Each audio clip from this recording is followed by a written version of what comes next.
Bonjour et bienvenue dans cette vidéo où nous allons introduire les tableaux en HTML avec du CSS de base qui va avec ces tableaux. Alors, nous allons créer d'abord un fichier index toujours pour un HTML. Dans notre fichier, nous allons mettre notre syntaxe de base. Nous allons appeler ça les tableaux en HTML. On enregistre. Nous allons créer un fichier style.css. Nous allons enregistrer. Dans notre fichier HTML, nous allons introduire notre fichier CSS à travers la balise de link. Voilà, comme ceci. Voilà, comme ceci. Alors, nous avons lié. Maintenant, nous allons démarrer notre page vierge dans le serveur en ligne. Comme ceci. Voilà. Alors, nous allons commencer. Alors, nous allons voir la structure de base d'un tableau. Bon, le cours sur les tableaux en HTML. Les tableaux en HTML permettent de structurer les données en ligne et en colonne. Vous avez compris? Ligne et colonne. Voilà la définition d'un tableau. C'est un ensemble formé de lignes et de colonnes. Maintenant,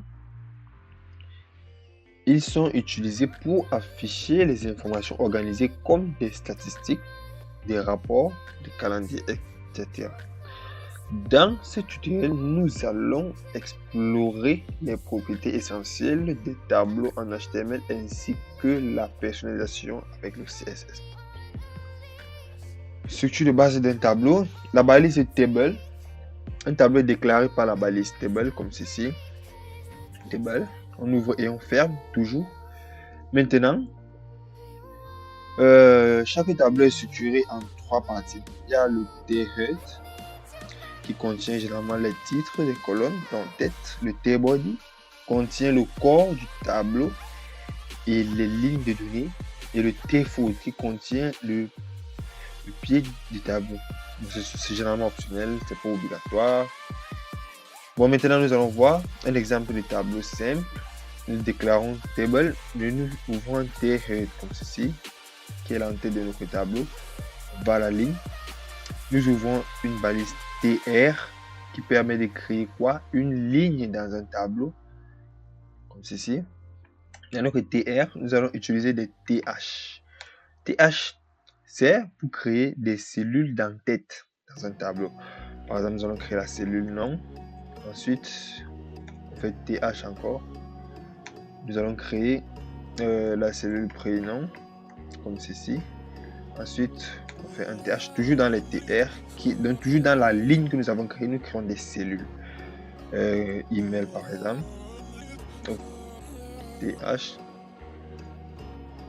email, voilà, comme ceci. Et puis, je peux enregistrer comme ceci et je vais sur mon navigateur, vous allez voir, voilà. Voilà, il est juste là. Vous avez vu?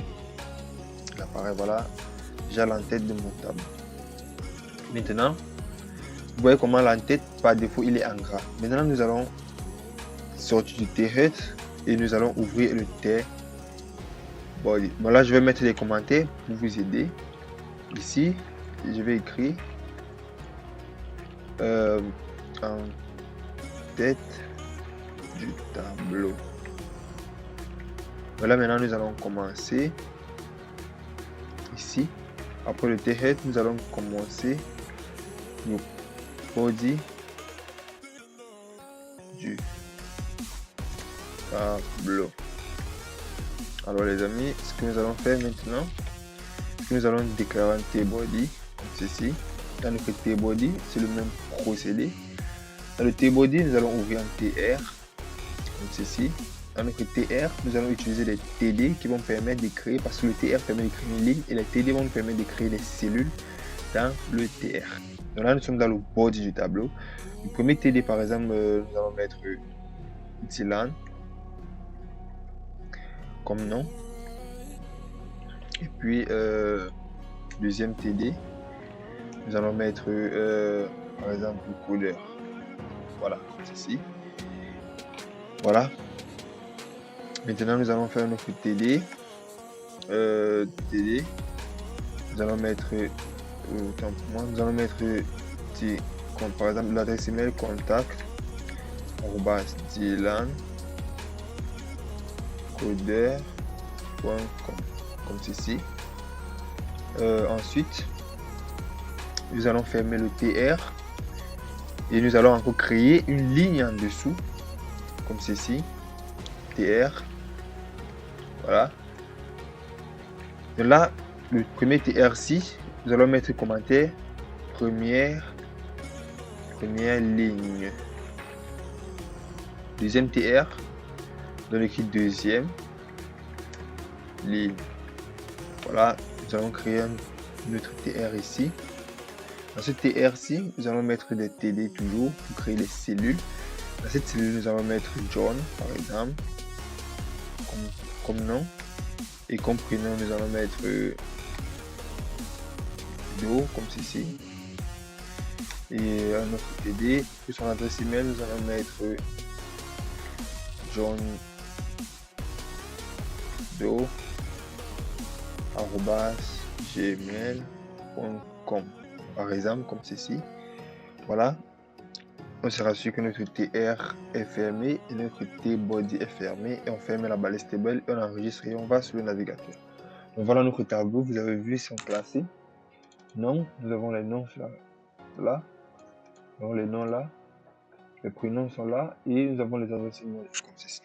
Bon, les gens vont me demander pourquoi est-ce que le tableau, il n'a pas de ligne, il n'y a pas de bordure. Là, je vais vous montrer avec le HTML comment est-ce qu'on peut mettre des bordures. Alors là, notre tableau, par défaut, quand vous créez, vous ouvrez une balise table, il n'y a pas de bordure. Pour mettre des bordures, on utilise l'attribut border. Je peux mettre un pixel comme ça, un px, comme ça. Et puis je reviens là. Voilà les bordures qui ont apparu. Donc c'est vous qui réglez les bordures en fonction de vos besoins en fait. Voilà, nous allons expliquer encore.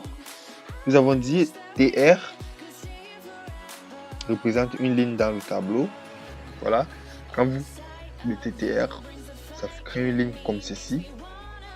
Une longue ligne. Maintenant, pour avoir des cellules, Dylan, codeur et l'adresse email là, ce sont des TH. Lorsque vous êtes dans l'entête, dans le T-head. Lorsque vous êtes dans le T-body, ce sont des TD. Ok? Dans le TD, dans le T-body, le TD permet de créer des cellules. Le TR permet toujours de créer des lignes.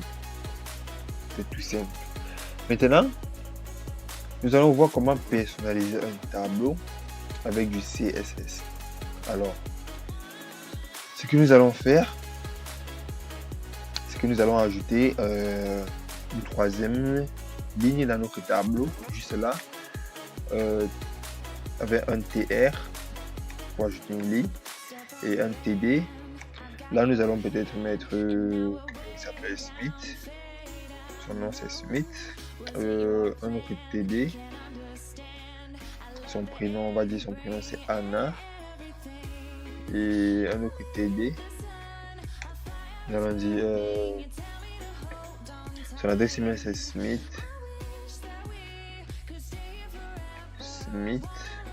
Anna,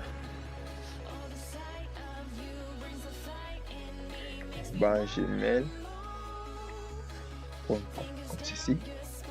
Maintenant, ce que nous allons faire, c'est que nous pouvons, après le body, le T-body comme ceci, voilà, créer un T-footer comme ceci. Là, je vais appeler footer du tableau. Et là, le commentaire ici, c'est troisième personne. Voilà. Maintenant, ce que nous allons faire, c'est que nous allons créer un footer. Donc, le footer, c'est toujours un TR que nous allons utiliser. T-foot autant pour moi d'abord. T-foot comme ceci. Dans notre T-foot, on utilise un TR. Voilà. Dans notre TR, on va à la ligne. Voilà. Ensuite, nous allons utiliser un TD. Voilà, TD. Nous allons utiliser une propriété que nous allons appeler call span, comme ceci, est égal à 3. Autant pour moi. Voilà. Et nous allons écrire ici total, 2 points. Nous allons mettre 4 utilisateurs. Voilà. Le TR, il est fermé. Le TD, il est fermé. Le tfoot, il est fermé. Et le table, il est fermé. Je peux enregistrer. Et là, on va voir. Voilà. Voilà notre tableau. 4 personnes avec un top plan. Vous avez vu le call span 3. Ça veut dire que je relie les 3 colonnes. En effet. Donc, nous allons faire du CSS. Nous allons appliquer un peu du CSS, du style, pour que vous puissiez voir un peu à quoi ça ressemble un tableau stylisé. Maintenant, nous allons à notre fichier CSS. Nous allons commencer par insérer un commentaire ici. Nous allons appeler ça style général pour le tableau. Général pour le tableau. Ensuite, table, comme ceci. Voilà. Table. Nous allons dire quoi? Weight 100%. Ensuite, nous allons mettre border.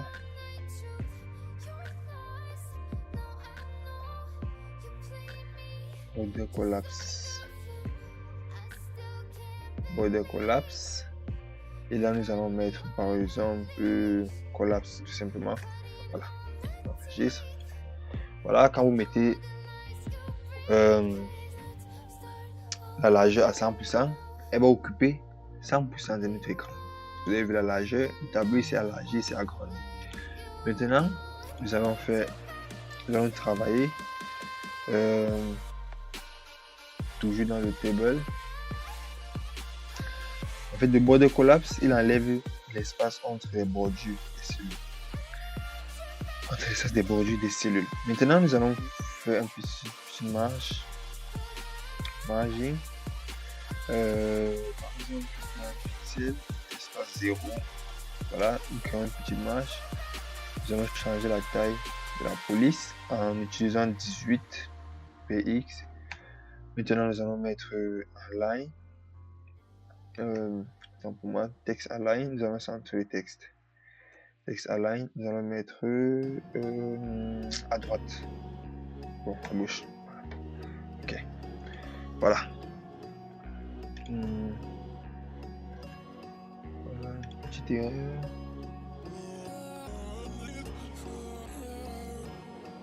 Ok. Imagine un pixel. Size. Ok. Maintenant, nous allons continuer. Dans le style pour la cellule en tête. Un petit commentaire. Style pour la cellule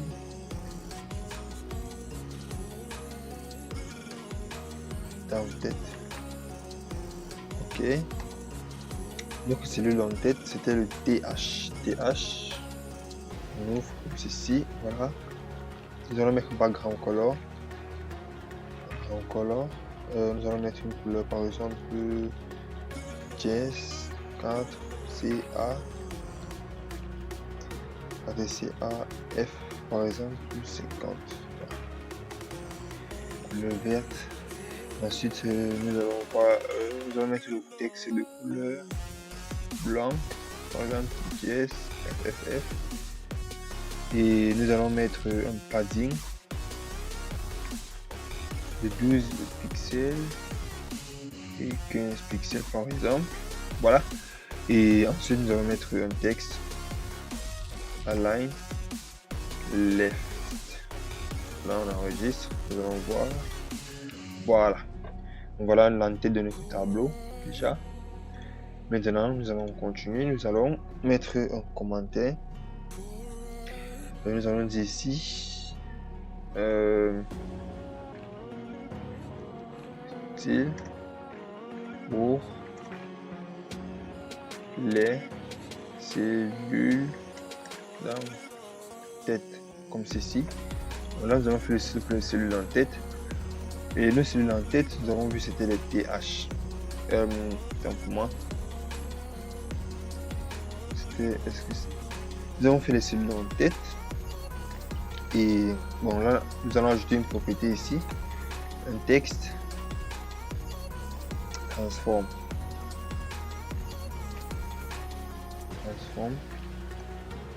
Nous allons mettre par exemple uppercase. Ouais. Uppercase. Voilà, ça met en majuscule. Voilà. Bon, ici nous allons uploader TH pour les cellules de données. Là, nous avons appelé les cellules en tête, cellules de données. Données. Bon, le clavier n'a pas les accents toujours, désolé. Bon, pour les cellules de données, nous allons utiliser TD. Qui permettait d'écrire les cellules. Dans notre TD, nous allons mettre un padding d'abord. Pour créer une image, de type pixels et 15 pixels par exemple. Puis nous allons mettre un border bottom. Une bordure en dessous de 1 pixel solide avec une couleur de DD. Voilà. Comme ceci. Bon, on va voir. On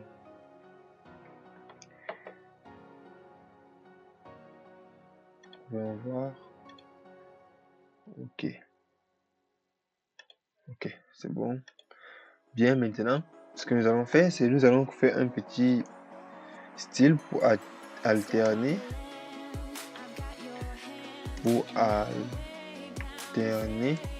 Les couleurs des lignes.